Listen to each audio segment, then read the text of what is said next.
Bom dia, na graça e na paz do Senhor Jesus sobre a sua vida. Estamos iniciando um novo livro na Bíblia, por este canal de vídeos da Semeadores, semeando mensagens de vida para o seu coração. Eu sou o pastor Daniel Deusdete da Semeadores e estamos dando prosseguimento ao nosso projeto 1189 ou 1189. Hoje iniciaremos nosso vídeo de número 479, que corresponde ao primeiro capítulo de Salmos. Ficarão faltando, portanto, 710 novos vídeos para concluirmos toda a Bíblia. Matematicamente, esse projeto todo, considerando que produzimos um vídeo por dia, levará 1189 dias para a sua conclusão. Isso corresponde exatamente ao número de capítulos de toda a Bíblia, com seus 66 livros. Em dias, teremos 1189 dias, ou 3 anos, 3 meses e 3 dias. Incrível isso, não é? Se você resolvesse ler um capítulo da Bíblia por dia, para ler toda a Bíblia, você levaria exatos 3 anos, 3 meses e 3 dias. Em termos percentuais, já avançamos mais de 1/3 de nossa jornada. E, portanto, falta ainda 2/3, ou seja, nós concluímos aí na faixa de 40%, logo faltam 60%. Nós começamos em 21 de abril de 2016 e concluiremos em 23 de julho de 2019. Tudo contado nos dedos, conforme nos ensina o Salmo de Moisés, Salmo 90:12. Ensina-nos, Senhor, a contar os nossos dias, a fim de que alcancemos corações sábios. Vamos em frente e que Deus nos ajude. Na verdade, nós passamos dos 33%, né? Nós já estamos com 40%, nós já passamos então de 2/3. Reflexões no livro de Salmos, aprendendo a adorar e a orar com os salmistas bíblicos. Isso é o que veremos ao longo desses 150 capítulos do livro de Salmos. Começando hoje, 11 de agosto, meu aniversário. Se estamos falando em dias, hoje estou completando 21.185 dias de vidas, exatas, né? 58 voltas em torno do Sol, né? Que beleza, né? Então, hoje, 11 de agosto, daqui 150 dias, chegaremos ao dia 7 de janeiro de 2018. Então, começando hoje, 11 de agosto, 150 capítulos, dia 7 de janeiro é a nossa conclusão. Por que escolher o nome do livro de Salmos? Por que nós escolhermos esse nome de reflexões no livro de Salmos e aprender a orar e adorar com os salmistas bíblicos? Porque isso é o que você vai ver ao longo dessa jornada de 150 dias, que eles adoravam, que eles oravam e usavam o Salmo para esse tipo de expressão. O Salmo número 1, o caminho dos justos e o caminho dos ímpios. O livro de Salmos é o maior livro da Bíblia e ele contém 150 capítulos. O maior e o menor capítulo da Bíblia estão neste livro de Salmos. São eles o Salmo 119 com 176 versículos e o Salmo 117 com apenas 2 versículos. É dito, então, entre o 119 e o 117 que está o 118. E o 118, verso 9, está escrito assim, que é melhor confiar no Senhor do que confiar nos príncipes. Ou é melhor refugiar-se no Senhor do que confiar nos príncipes. É o versículo central da Bíblia, que contém curiosos 1189 capítulos. Então, Salmo 118, verso 9, está escrito, é melhor refugiar-se no Senhor do que confiar nos príncipes. Então, repare aí, Salmo 118, 9, junta tudo, 1189. Algumas coincidências interessantes. Estamos mais uma vez meditando e estudando a maravilhosa palavra de Deus. E agora iremos ver e refletir no que diz o primeiro salmo da Bíblia. Na Bíblia de Russell Shedd, o tema é os justos e os ímpios. Mas nós preferimos o tema, o caminho dos justos e o caminho dos ímpios. Este salmo é pequeno, ele tem apenas 6 versículos. Ele é fácil de decorar e de também guardar em nossos corações. Falando em caminho, logo nos vem a ideia de ação, ou seja, caminhar. Ora, para que serve um caminho? Me diga aí. E por que escolhemos um determinado caminho? Ninguém vai por um caminho simplesmente por ir, sem saber onde ir ou sem saber para onde vai dar. Já pensou que você, num caminho indo direto para um abismo? Não faz sentido. A menos que você queira se matar, não há lógica trilhar um caminho por simplesmente trilhá-lo. Mas temos de ter um lugar para chegar. Quem faz um caminho tem um lugar a chegar. Às vezes há distrações e também às vezes há coisas interessantes pelo caminho. Mas isso não nos deve deter mais do que o suficiente. Vale a pena, às vezes, apreciarmos o caminho e ir mais vagarosamente pela estrada, mas sem nunca perdermos foco de onde queremos chegar. Por quais caminhos ou caminho você tem andado? Para onde eles estão te levando? Já parou para pensar que Deus existe e que quer você na estrada caminhando para a vida e não para a morte? Estamos felizes com esta pequena oportunidade de agora, nesse momento, cruzarmos o seu caminho.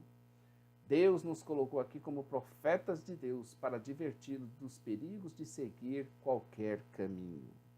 Vamos meditar no que diz o Salmo 1 da Bíblia, que contém apenas 6 versículos. Existem diversos caminhos, e o Salmo 1 fala do caminho dos perversos e do caminho dos ímpios, dos justos. Perigoso é o caminho dos pecadores, muito perigoso. Você sabia que neste caminho há conselheiros que procuram te desviar desse caminho que você está trilhando pacificamente? Há também a roda dos escarnecedores. Tanto um como o outro estão se esforçando para tirá-los do seu caminho. No caminho dos justos, há injustos. No caminho dos justos e dos injustos, há a ideia de Deus. Repara bem. No caminho dos justos e dos injustos, há a ideia de Deus. Quais são os conselhos dos ímpios? Onde está a roda dos escarnecedores? Todas as cogitações dos ímpios, diz a palavra de Deus, é de que não há Deus. Salmo 10, verso 4. Sabem por quê? Ora, como compartilhar com Deus algo que Deus não aprova nem consente pelo seu próprio bem? Para cometerem todo tipo de torpeza, é necessário destronarem Deus de seu trono em seus corações. Somente depois disso estarão livres para pecarem sem serem incomodados pela ideia de Deus. Mas só por um tempo, né? A ideia de Deus está inculcada em nossos corações, em nossas mentes, quer a gente queira, quer não. Essa ideia está presente em todos. Este senso de divindade dentro de nós não pode ser deletado ou apagado. É por isso que a Bíblia afirma que o homem é inexcusável. Não há ser humano nascido de mulher que não tenha essa lei moral dentro de si. E este vazio do tamanho de Deus que somente Deus pode preencher e nada mais. O homem que continuamente peca apenas endurece o seu coração, mas jamais apaga a ideia de Deus. Ela o incomodará pelo resto da vida. Não tem como você deletar a ideia de Deus da sua cabeça. Não tem. Ela está presente em você, quer você creia, quer você não creia, quer você confia, quer você não confie, quer você seja ateu, quer não seja ateu, quer você seja agnóstico, quer você não seja. A ideia de Deus está presente em sua mente, você vai ter que lidar com isso com o resto da sua vida. O conselho dos ímpios e suas cogitações somente prosperam, enquanto o coração de cada um se endurecer e houver a rejeição explícita do conhecimento de Deus. Então, a ideia de Deus está presente, o conhecimento de Deus está presente e você vai ter que rejeitá-lo para prosperar dentro da maldade. Havendo essa rejeição, a consequência óbvia e bíblica é de que Deus poderá entregar a tal pessoa a 3 atitudes lamentáveis. Veja aí Romanos 1, 24, 26 e 28. Tá até para você decorar bem, né? Romanos 1, 24. Aí os pares, 24, 26 e 28. Poderá te entregar a imundícia pelas concupiscências de seu próprio coração para desonrarem seus corpos entre si.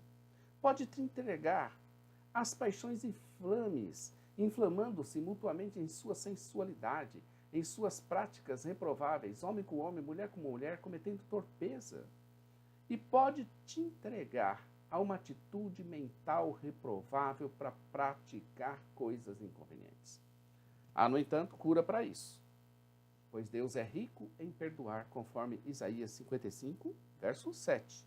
Deixe o perverso o seu caminho, o iníquo seus pensamentos, converta-se ao Senhor, que se compadecerá dele, e volte-se para o nosso Deus, porque ele é rico em perdoar.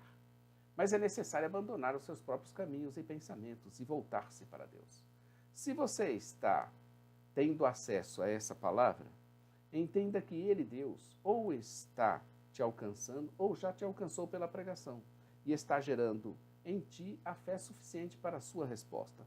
Agora, em relação à palavra anunciada que vos falo, você deverá tomar uma posição. Escolha sempre obedecer a Deus, que o Espírito Santo irá te ajudar, capacitando-o em tudo.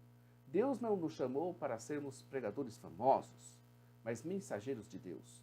Isto é, nosso foco tem de estar no anúncio da mensagem de Deus ao povo de Deus, sendo cada um de nós um mero instrumento de Deus e nada mais. Devemos obedecer ao chamado de Deus e pregar a sua mensagem que cura. Dentro desse tema, podemos perceber nos versos de 1 a 3, nos versos 1 e 3, respectivamente, tanto a progressividade do mal, existe progresso no mal, mas para o mal, quanto a prosperidade do bem. Então estão presentes as duas coisas, tanto a progressividade do mal, quanto a prosperidade do bem. Em segundo lugar, no caminho dos justos e dos injustos há progressividade. Então vou repetir, no caminho dos justos e dos injustos há progressividade. No caminho dos justos e dos injustos há, então, progressividade. Então, no primeiro que nós vimos, no caminho dos justos e dos injustos, há a ideia de Deus. E agora nós estamos vendo que há progressividade. No caminho dos ímpios há a progressividade do mal. Vejamos o primeiro versículo. Bem-aventurado o homem que não anda segundo o conselho dos ímpios, nem se detém no caminho dos pecadores, nem se assenta à roda dos escarnecedores. Reparem na sequência lógica dos verbos andar, deter-se e assentar. Andar no conselho, deter-se no caminho, assentar-se na roda dos escarnecedores. Andar, deter-se, assentar-se. Versos conselho, caminho, roda. É uma sequência perigosa e nós devemos evitar cair neste mal. O que a palavra de Deus está dizendo é que quem anda nesse caminho acabará se detendo no caminho e, por fim, irá se assentar na roda dos escarnecedores.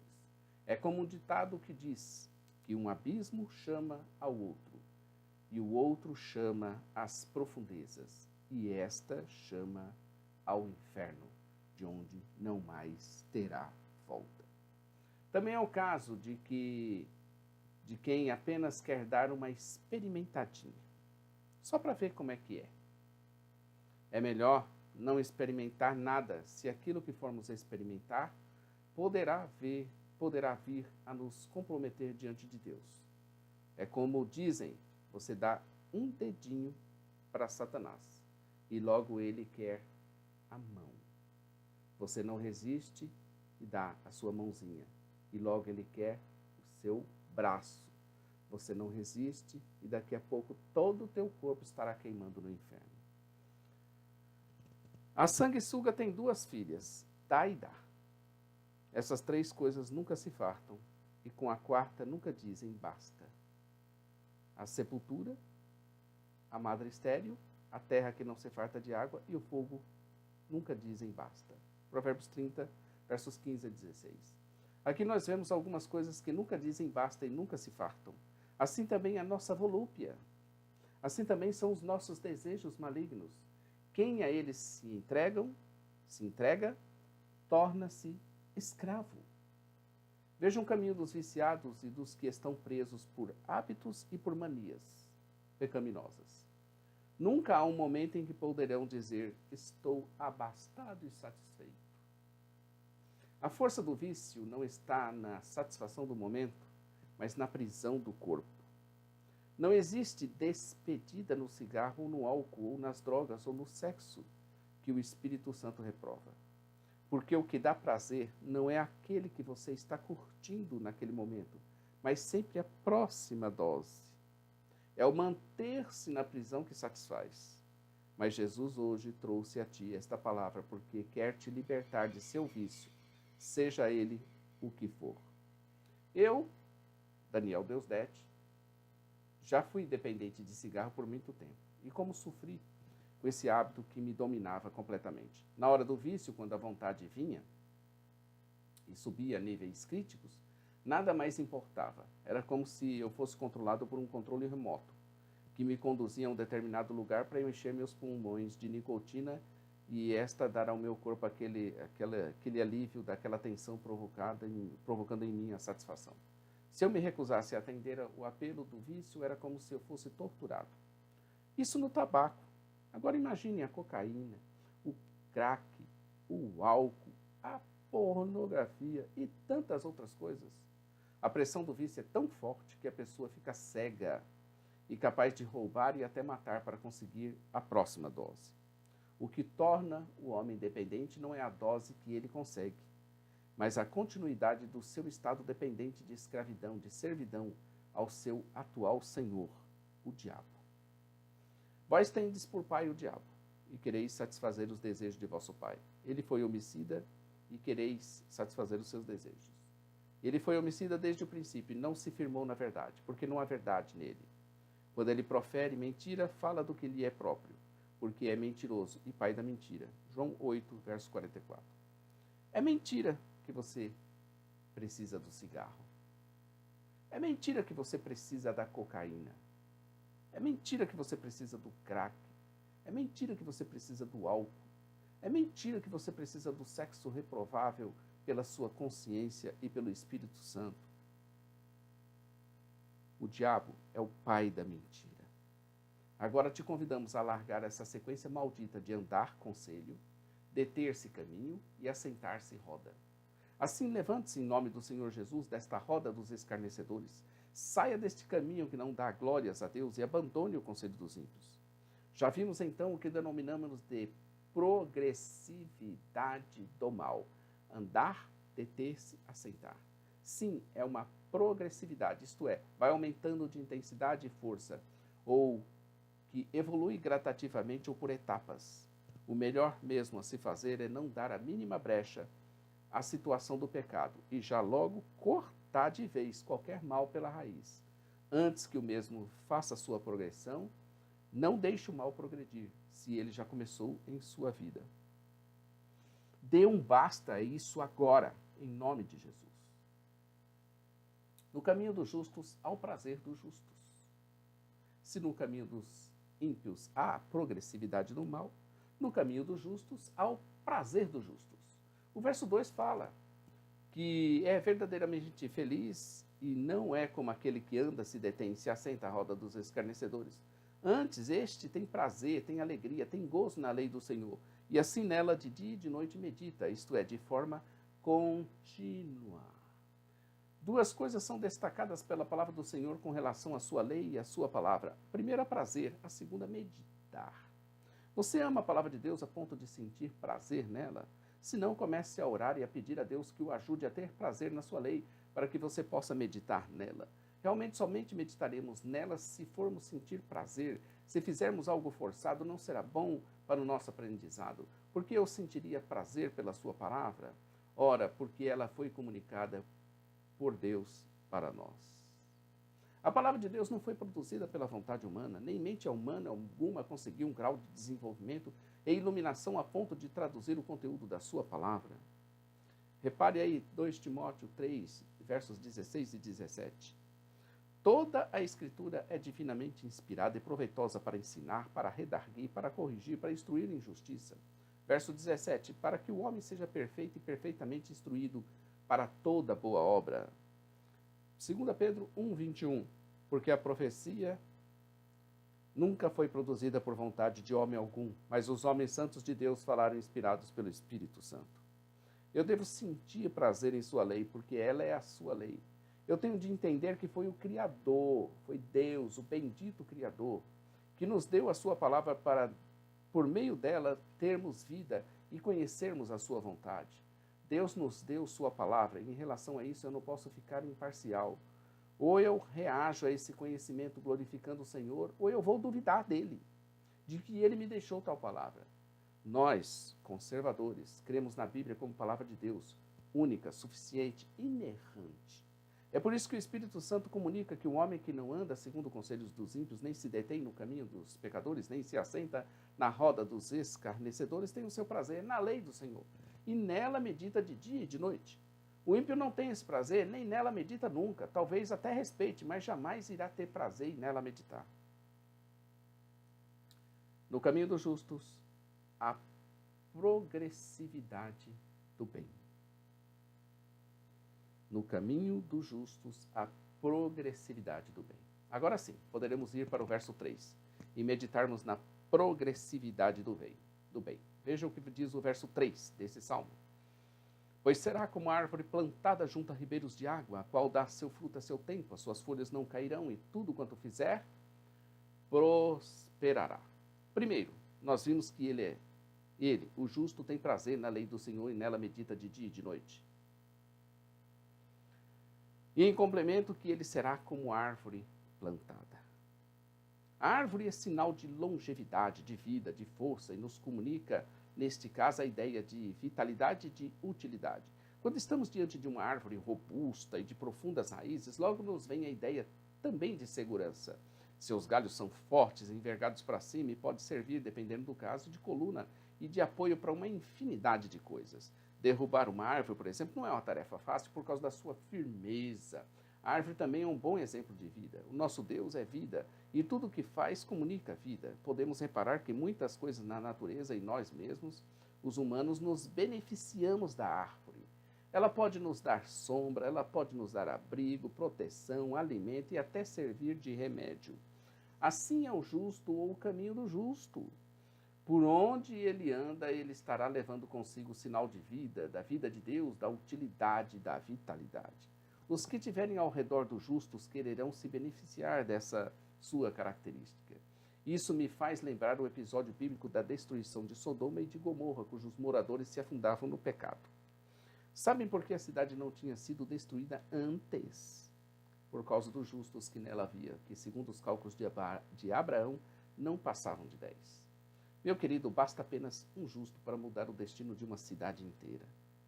E quem são os justos ou os justificados do Senhor, senão os que são chamados filhos de Deus, que não nasceram da carne nem do sangue, mas da vontade de Deus? Confere aí João 1, versos 12 e 13. Mas a todos quanto receberam, deu-lhes o poder de serem feitos filhos de Deus, aos que creem no seu nome, os quais não nasceram do sangue, nem da vontade da carne, nem da vontade do homem, mas de Deus. Sendo justificados gratuitamente pela sua graça, pela redenção que há em Cristo Jesus. Concluímos, pois, que o homem é justificado pela fé sem as obras da lei. Romanos 3, 24 e 28. Pois bem, ele será como uma árvore plantada, junto a ribeiros de água. Sabe o que significa? Que a sua vida depende de Deus. A sua raiz somente irá retirar os nutrientes necessários para se manter por meio de suas raízes profundas. Isso significa estabilidade. É somente em Deus que somos estáveis e podemos permanecer. Sem Ele, vamos morrer. E quando obtemos a vida de Deus, a vida da vida de Deus, nos fortalecemos e produzimos folhas verdes e frutos que servem de alimento para a geração de novas árvores. É vida gerando vida. É vida alimentando vida. Os frutos, então, indicam produtividade, e a produtividade sendo gerada vira prosperidade. Tudo que o justo faz somente tem um caminho de ida, e este caminho é chamado prosperidade. Então, essa é a progressividade do justo. Utilidade, vitalidade, estabilidade, produtividade e prosperidade. Você quer ainda mais? Então, está esperando o quê? Hoje, se ouvirdes a sua voz, não endureçais o vosso coração. Deuteronômio 10, 16 diz: circuncidai, pois, o prepúcio do vosso coração e não vos endureçais a vossa cerviz.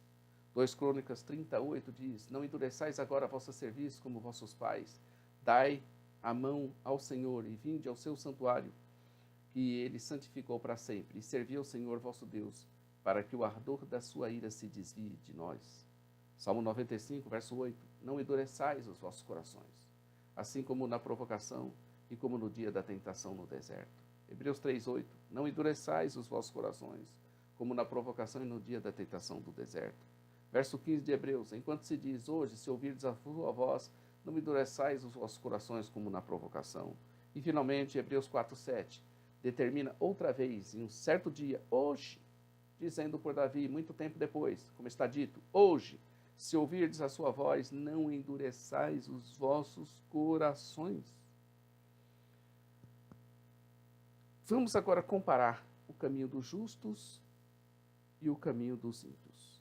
Depois de termos visto a progressividade tanto do ímpio quanto do justo, agora vamos caminhar para o fecho, verificando o que nos diz o verso 4 a 6. Diz assim, não são assim os ímpios, mas são como a moinha que o vento espalha. Por isso que os ímpios não subsistirão no juízo, nem os pecadores na congregação dos justos. Porque o Senhor conhece o caminho dos justos, porém o caminho dos ímpios perecerá. O Espírito Santo nos declara que os ímpios não são assim, eles não têm utilidade, vitalidade, estabilidade, produtividade e prosperidade, mas são como a moinha que o vento espalha. Não têm firmeza e são arrastados por qualquer vento de doutrina. Conforme diz Efésios 4:14, porque para que não sejamos meninos inconstantes, levados em redor por todo o vento de doutrina, pelo engano de homens que com astúcia falam fraudulosamente. Vejam que interessante um quadro ilustrativo do contraste entre o justo e o ímpio, feito a partir de uma reflexão sobre esse salmo, pelo profeta, homem de Deus, reverendo Hernandes Dias Lopes. Enquanto o ímpio é como o vento, é como uma palha que o vento dispersa, o justo é como uma árvore plantada junto à fonte. Enquanto o ímpio está seco espiritualmente, o justo tem o verdor, mesmo nos tempos de sequidão. Enquanto o ímpio não tem frutos que agradam a Deus, o justo produz frutos na estação certa. Enquanto o ímpio não tem estabilidade e é jogado de um lado para o outro pelo vendaval, o justo tem as suas raízes firmadas no solo da fidelidade de Deus. Enquanto o ímpio tem suas obras reprovadas por Deus, o justo tem sucesso em tudo quanto faz. Enquanto o ímpio busca a roda dos escarnecedores, o justo se deleita na lei do Senhor. Enquanto o ímpio não terá assento na Assembleia dos Santos, nem prevalecerá no juízo, o justo será conduzido por Deus na história e recebido na glória. E, finalmente, enquanto o caminho do ímpio perecerá, o caminho dos justos é conhecido por Deus. Interessante, né? Como andar no caminho dos justos, meus queridos? Como nos tornaremos justos? A fim de que andemos no caminho dos justos, sendo nós pecadores. Na verdade, somos justificados pela morte do único justo e por meio dele declarados justos. Não é que somos tornados justos, sendo nós pecadores, pois isso seria uma violação da própria justiça de Deus que requer punição para toda injustiça e não passar as mãos por cima e fingir que nada aconteceu. Por sermos justificados, é muito fácil. É somente agora aceitarmos a Jesus Cristo como nosso único e suficiente Salvador. Romanos 10, verso 9 e verso 10 nos fala claramente que se com a nossa boca confessarmos Jesus como Senhor e em nosso coração nós crermos que Deus o ressuscitou dentre os mortos, seremos salvos. Porque com o coração nós cremos para a justiça e com a boca nós confessamos a respeito da salvação. Eu finalizo essa meditação em Mateus 7, versos 13 e 14. Jesus também nos fala da porta e do caminho que conduz à salvação e que são estreitos, e que ambos são estreitos. Ainda nos adverte da porta e do caminho espaçoso que conduz à perdição. Sobre a porta, ele nos diz, João, versos 10, 7, 8 e 9. Jesus, pois, lhes afirmou de novo, em verdade vos digo, eu sou a porta das ovelhas. Todos quanto vieram antes de mim são ladrões e salteadores, mas as ovelhas não deram ouvido. Eu sou a porta, se alguém entrar por mim, será salvo, entrará e sairá, e achará pastagem. Sobre o caminho ele nos diz, João 14, versos 4, 5, 6, e vós sabeis para onde eu vou. Disse-lhe Tomé, Senhor, não sabemos para onde vais. Como saber o caminho? Respondeu-lhe Jesus: Eu sou o caminho, a verdade e a vida. Ninguém vem ao Pai senão por mim. Jesus não é somente a porta, como também é o caminho. Meus queridos, nós estamos vendo aí que ser ímpio não é fácil não, hein? Pior, ainda terá que passar a eternidade no inferno.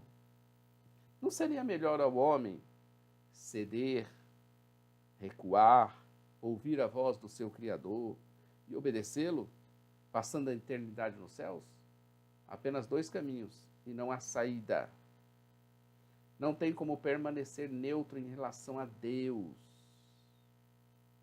Eu costumo colocar em meus e-mails a seguinte frase para reflexão: a força de vontade sempre dá um jeito, mas a falta de vontade vai dar desculpas. Sempre. Até quando você continuará a dar desculpas para si mesmo e para Deus? Hoje é o dia que Deus escolheu para exortá-lo. Sugiro que desista de lutar com Deus ou contra Deus. Jesus te ama, por isso animou-se a morrer por ti, sendo você pecador. Aleluias, meus queridos. Desde o dia em que me decidi por Cristo, a minha vida se modificou para melhor. Glórias a Deus. Então, nós vimos aí o Salmo de número 1, demos início ao livro de Salmos. Amanhã vamos fazer uma introdução geral no aspecto dos Salmos. Por hoje, nós vamos ficar com essa reflexão em cima do caminho dos justos e do caminho dos ímpios. Agradecemos a sua presença, a sua participação. Esteja conosco aí, nós estaremos sempre aqui transmitindo a sua palavra, a palavra do Senhor. Não perca amanhã o Salmo de número 2. Acessem nossa loja virtual, os semeadores.com.br. Conheça nosso blog site jamaisdesista.com.br. Inscreva-se em nosso canal de vídeo. Divulgue e compartilhe. Um bom dia para você. Maranata, ora, ora, vem, Senhor Jesus. Bom dia, fica com Deus, querido, na presença do Senhor.